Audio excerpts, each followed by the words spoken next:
Water ఎంత వాటర్ని మనం నిలబెడతాము? సుమారుగా 190 టీఎంసీ వాటర్ దానిపైన నిలబెడితే రేపన్న రోజున కిందన ఈసీఆర్ఎఫ్ డ్యామ్ కిందనున్న ఫౌండేషన్ బ్రీచ్ అయింది అనుకోండి, ఏదైనా తేడాపాడ వచ్చింది అనుకోండి, అసలు ఏమైపోద్దండి? ఈ డౌన్ స్ట్రీమ్లో ఉన్న రాజమండ్రి, తూర్పు పశ్చిమ గోదావరి జిల్లాలు ఏమవుతాయండి?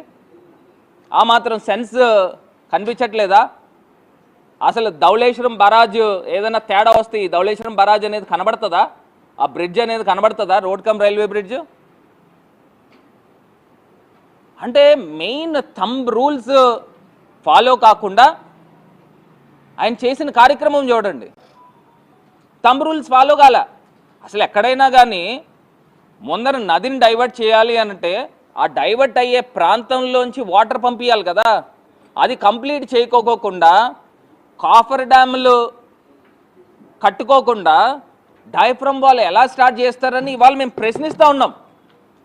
ఇంత దారుణమైన యాక్టివిటీ అంటే ఎందుకు చేశాడు చంద్రబాబు నాయుడు గారు? ఆయనకి తెలియక కాదు కదా.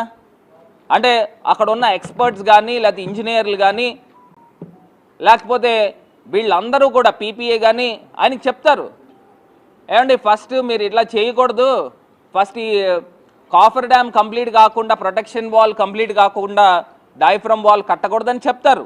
కానీ చంద్రబాబు నాయుడు గారు కారణం ఏంటి అంటే కాంక్రీట్ వర్క్లు ఎప్పుడైతే ప్రారంభిస్తారో, కాంక్రీట్ వర్క్లు ఎప్పుడైతే ఎక్కువ చేస్తారో దానికి సంబంధించి కమిషన్ డబ్బులు ఎక్కువ వస్తాయి, దానికి సంబంధించి బిల్లులు ఎక్కువ వస్తాయి.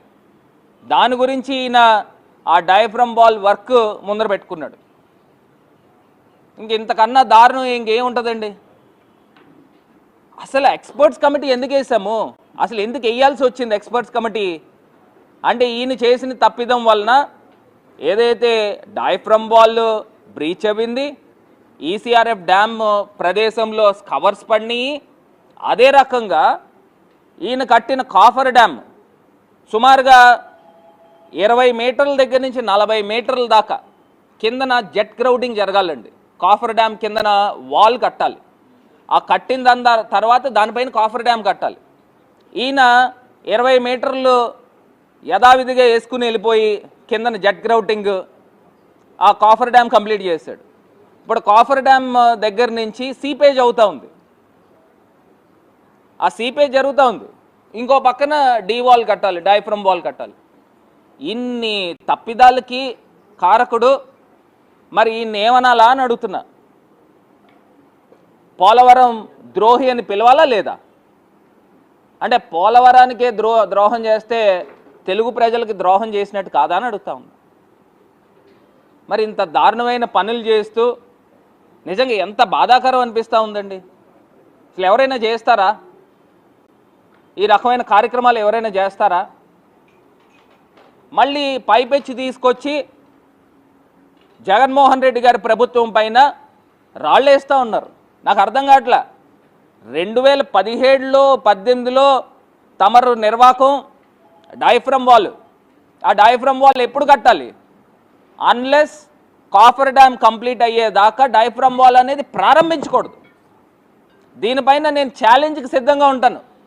మీరు ఎవరిని తీసుకొస్తారో తీసుకురండి, మీరు ఎంతమంది ఇంటర్నేషనల్ ఎక్స్పర్ట్స్ని తీసుకొస్తారో తీసుకురండి, వాళ్ళు ఏం చెప్తారో ఒకసారి కనుక్కుందాం.